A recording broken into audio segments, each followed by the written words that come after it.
Hello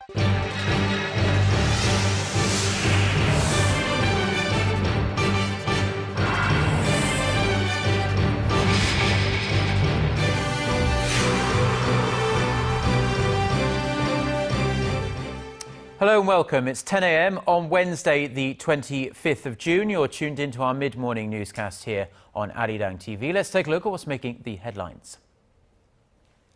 And therefore does not require U.S. investigators conclude the pilots of the Asiana Airlines flight that crashed at San Francisco Airport last July were to blame for the incident that killed 3 and left more than 180 injured.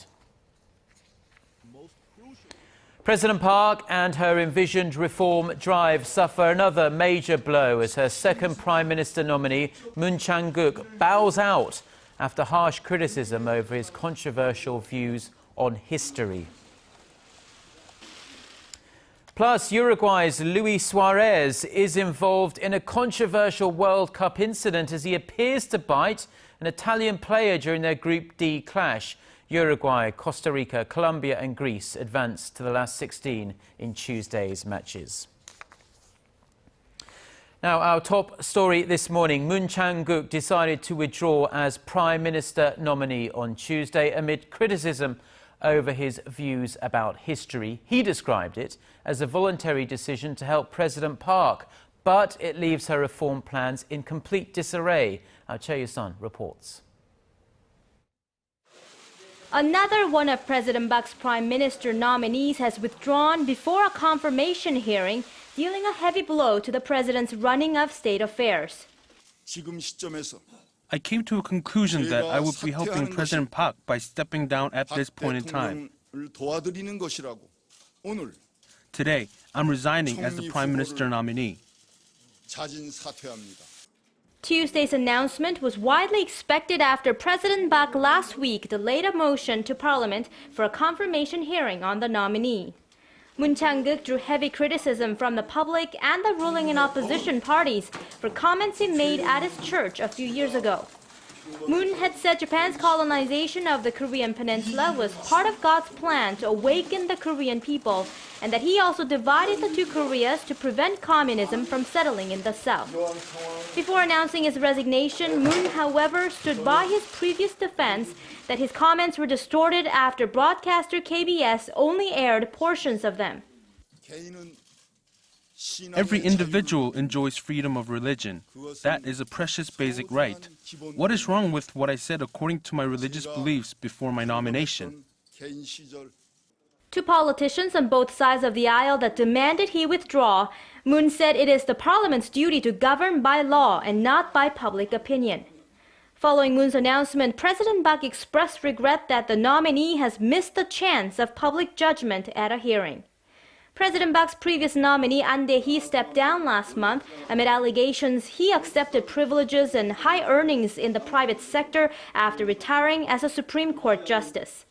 Her first Prime Minister nominee named before she took office, Kim Yong-jun, resigned from allegations of real estate speculation and ethical lapses. Chae-Sun, ARIRANG News. And as for the rest of President Park's cabinet, the presidential office has formally asked the National Assembly to hold hearings for 8 cabinet-level designates and also the intelligence agency chief. But, as our Ji Myung-gil reports, the presidential office would like its pick for finance minister in office sooner rather than later. President Park Geun-hye approved the request for confirmation hearings for 8 newly nominated cabinet ministers on Tuesday, giving the National Assembly up to 20 days to conclude them. For the presidential office, confirmation can't come soon enough, particularly for Finance Minister nominee Choi Kyung-hwan. A leadership vacuum exists in the economic sector, and the government is worried about lost time, as the economy is gripped by fears of a double-dip recession amid slumping domestic demand. Korean consumers are increasingly reluctant to open their wallets, and businesses are shying away from massive investment. Experts say exports could falter if the strengthening of the Korean won continues unabated. The problems underscore the importance of having a finance minister in place, someone who can come up with an extra budget and influence monetary policies. Plans to reform the overall regulatory system, overhaul debt-ridden public enterprises, and boost domestic demand are likely to remain stalled until a new finance minister is installed. The presidential office of Cheongwade hopes that person is nominee Choi Kyung-hwan, whose close ties with the president stand to help him push through major policies. But his nomination remains in limbo due to differences among government agencies and a lack of cooperation from the National Assembly. Chimyeong-gyu, ARIRANG News. Now, we've been waiting for almost a year to find out what went wrong and who was to blame for the crash of Asiana Airlines Flight 214 at San Francisco International Airport. Well, now we know. U.S. safety regulators say the vast majority of the blame for last July's crash lies with the pilots and their over-reliance on automated systems that they didn't really understand. Our Shin Se-min has this report.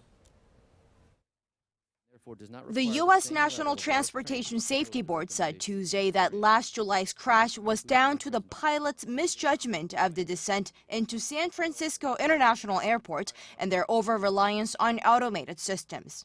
Investigators say the Boeing 777 came in too low and too slow in its landing approach. Because of this, the plane slammed into a seawall, ripping off the tail and sending the fuselage skidding down the runway. The NTSB added that the trainee pilot, who lacked sufficient training, unintentionally shut off an automatic speed control system that might have prevented the accident. The board took the unusual step of placing a portion of the blame on the complexities of the auto throttle on the Boeing 777. It said the system was insufficiently described in the manufacturer's document, along with the lack of sufficient pilot training and monitoring. A lot of issues lined up the wrong way, as it turned out, to produce this result, because each one of those issues probably happens a lot by itself innocuously, but and in fact, if you removed any one of those links in the chain, this accident would not have happened. Asiana Airlines has acknowledged in the past that its pilots failed to correct their approach to landing. The carrier, however, pointed the finger at Boeing, citing inconsistencies with the auto throttle that led pilots to think they can maintain the plane's speed even after a few adjustments to the autopilot. Boeing is adamant the airplane performed as expected and that it did not contribute to the accident. It adds the 777 has an extraordinary safety record and the pilots were at fault. The crash on July 6 last year killed 3 people. 187 were injured, 49 seriously. Shin Se-min, ARIRANG News. Now, Korea has criticized Japan's one-sided decision to reveal documents relating to its review of its landmark apology for wartime sex slavery. Seoul says this move goes against standard diplomatic practice, while international anger grows over the Abe administration's efforts to undermine the so-called Kono statement. Yulian reports. Seoul says Tokyo's re-examination of the 1993 Kono Statement, which is its first official acknowledgement of its use of sexual slavery during World War II, is an incomprehensible act. When Japan announced its review of the statement, it also disclosed related documents. Foreign Ministry spokesperson No Kang-il expressed strong disapproval of the act, saying that Japan's unilateral decision to disclose such documents is against standard diplomatic practice. He added that Japan's coercion of women into sexual slavery has already been verified through investigations by the international society as well as UN reports, and thus our re-examination on the issue goes against common sense. The move by Japan has also raised eyebrows outside of Korea. A New York Times editorial titled "Japan's Historical Blinders" said Japanese nationalists will now use the results of the re-examination to retract its previous apology. It added the country cannot be seen as trying to rewrite its past and that the current actions were interfering with its efforts to play a leading role in the region. And that certainly seems to be the case. China, like Korea, also lashed out against Japan's latest move. Japan's alleged investigation exposes its true intentions of refusing to face up to history. It's even attempting to whitewash or deny the true intentions of its crimes of invasion. Historians say up to 200,000 women, mostly from Korea and China, were forced to serve in military brothels during World War II. 유리안 아리랑 뉴스. And while we're on that story, Japan's re-examination of its landmark apology for wartime sex slavery was one of the key issues at very high-level talks Tuesday between Korea and the United States. Meeting William Burns, the U.S. Deputy Secretary of State in Washington, Seoul's Vice Foreign Minister Jo Tae-yong expressed the Korean government's deep concerns over the Abe administration's recent review of the Kono Statement. Now, the two sides also discussed countermeasures to possible North Korean provocations, also the timing of Seoul taking back wartime operational control of its troops, and new rules on bilateral cooperation on civilian nuclear energy development. Joe will also meet with a number of other U.S. officials during his stay in Washington, including Daniel Russell, Assistant Secretary of State for East Asian and Pacific Affairs, and Glyn Davies, Washington's Special Representative for North Korea Policy. High-level government officials from the two Koreas are set to meet this Thursday to discuss matters related to the management of the joint Kaesong Industrial Complex. Korea's Unification Ministry, South Korea's that is, said on Tuesday that North Korea had agreed to a proposal to restart the talks. It'll be the first time the Joint Committee in charge of running the park meets since December of last year, in fact, when inter-Korean relations soured to a low point amid joint South Korea-US military drills. Now, a number of issues will be up for discussion during Thursday's meeting, this including installment of internet services and an electronic access control system.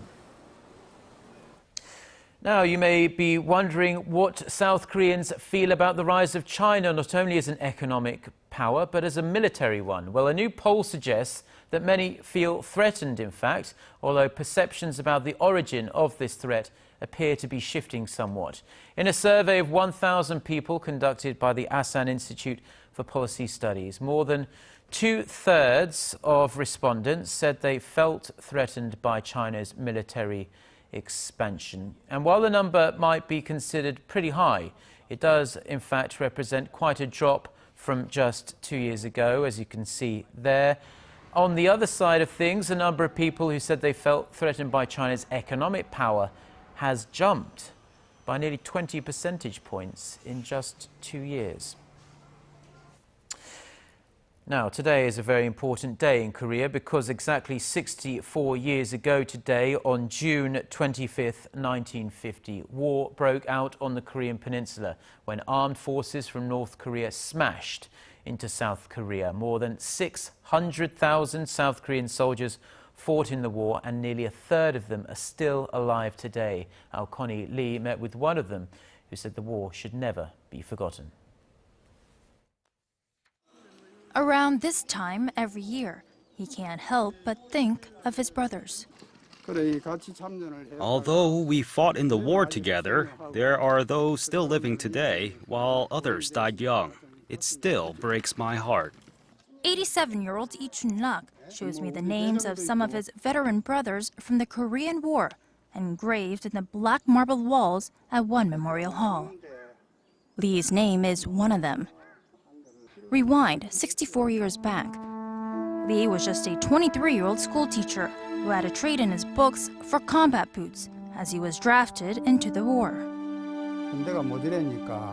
Because they were short on soldiers, if you were young, you were enlisted into the army. That was September 1950. At his home, evidence of his time in the war are on the walls, in photographs and in letters. One letter dates back to 1953, written by one of his closest compatriots in his platoon, a U.S. soldier who went by the name Smitty. There was an American soldier named Smith, Kenneth Smith. We were practically together everywhere. Once the war ended and after a few letter exchanges here and there, they lost touch. Lee's been on the search for his American friend since then. How great would it be to see each other after all of these years? When I see him, I want to tell him that we're more than just brothers. We experienced life and death together and survived the war. Along with the memories of camaraderie are also the harrowing memories of war that not only left hundreds of thousands dead, but separated thousands of Korean families once that 38th parallel was drawn and divided the nation. Lee says he hopes the realities of the Korean War, along with all the sacrifices that were made, will never be forgotten in the generations to come. The fact that our country exists today is from the sacrifices of the Korean War veterans who put their lives at risk to protect this nation. We cannot forget that. Connie Lee, ARIRANG News.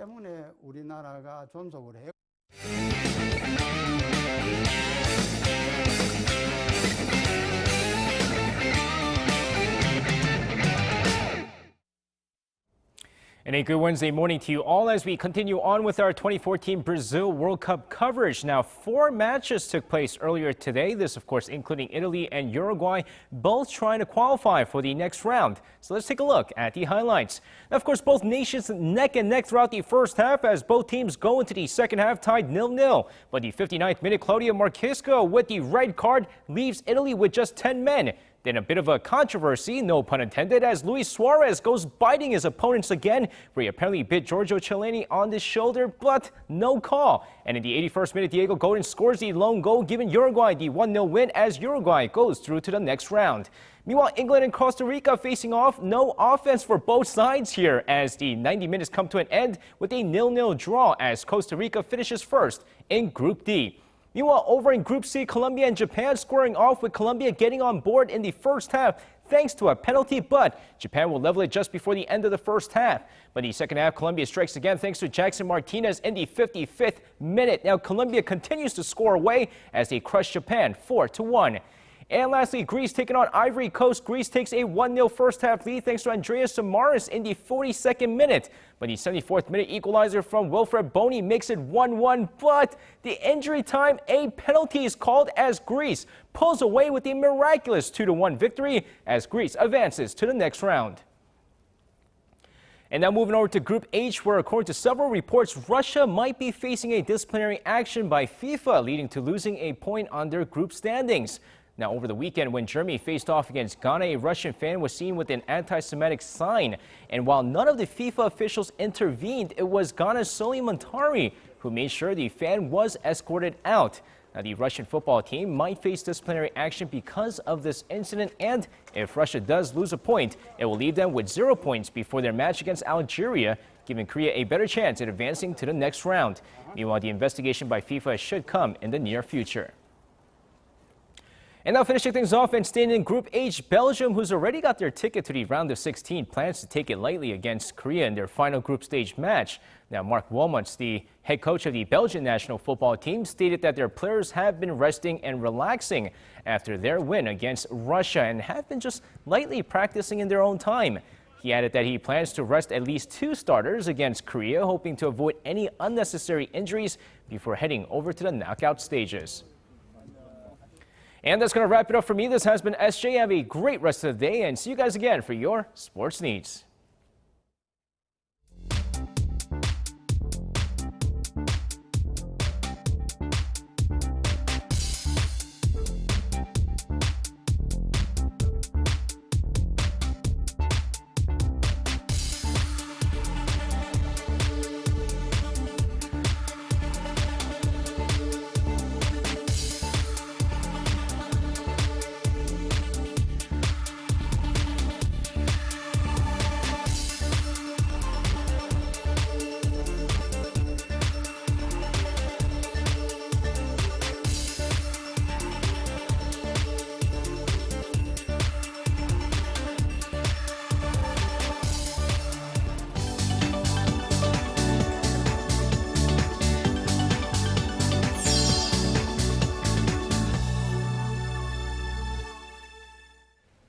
Time now for a look through the international headlines we're following on this Wednesday morning. For that, we turn to our Eunice Kim, standing by at the news centre. Good morning, Eunice. Hello, Mark.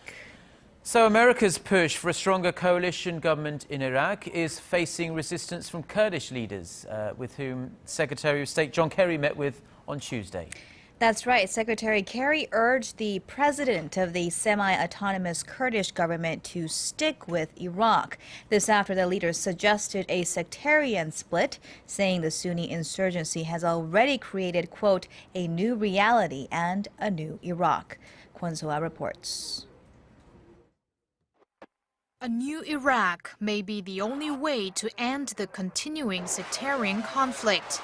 While U.S. Secretary of State John Kerry and Iraqi Prime Minister Nouri al-Maliki are on the same page of forming a new government that includes all political and religious factions, others believe the exact opposite may be the only solution, a splitting of the country into three parts.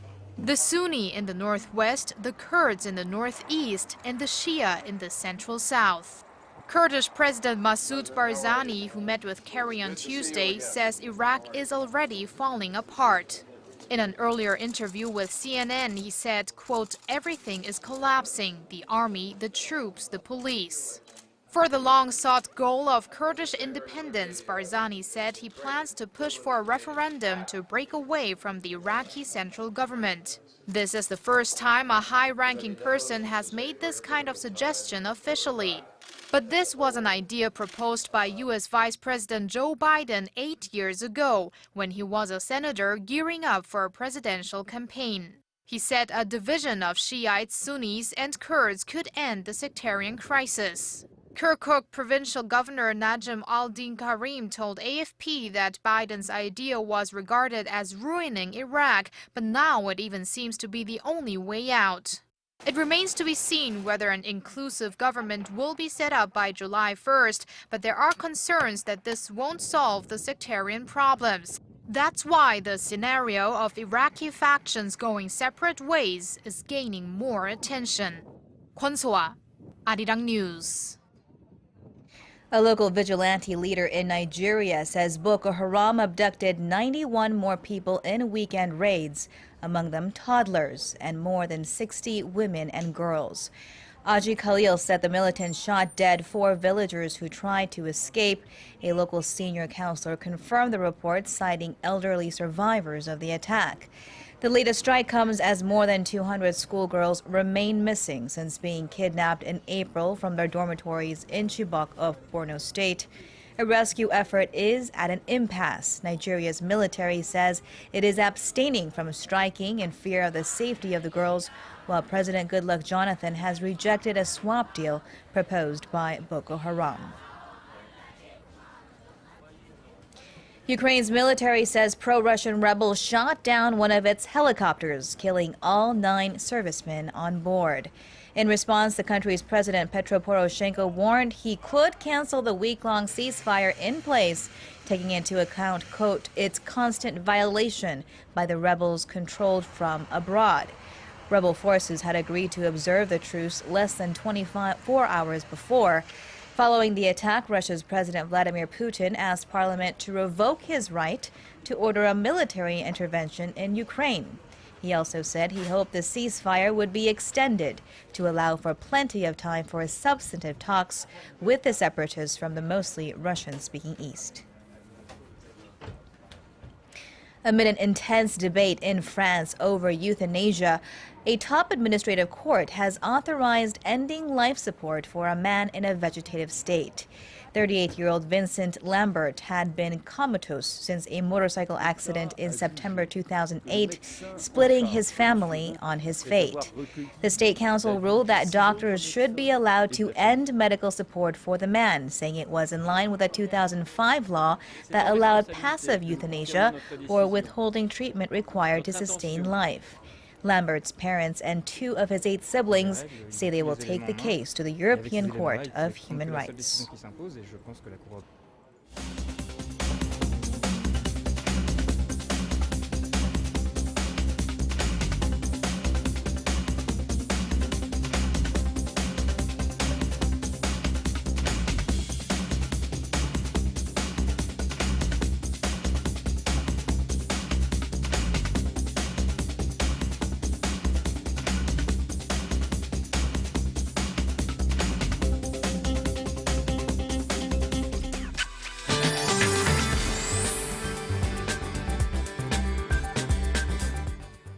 Good morning. Well, it's going to be a hot day today, and daytime highs will be 2 to 3 degrees higher than yesterday, soaring to 30 degrees Celsius across the region. And finally, we'll get some relief from the rain today. Though we had a few patches of fog this morning, but it's been cleared out, and it should remain sunny throughout the day. So today should be a good day to do activities that you postponed due to wet weather. In fact, the sun will be quite strong. The UV level will be relatively higher than usual, so please gear up with sun protection items before heading out. Also, be extra careful to avoid food poisoning. With that in mind, here are the readings for today. The high in the capital will rise to 29, and Daegu and Gwangju will rise to 31 and 28, while Busan should make it to 24. Now, for other regions, down on Jeju should see a high of 24, while Mount Keungang tops out at 19. Well, that's all for now, and back to you, Mark. Well, thank you very much, Jion. And that's all we have for now. We'll be back with our next newscast at noon Korea time. Until then, goodbye.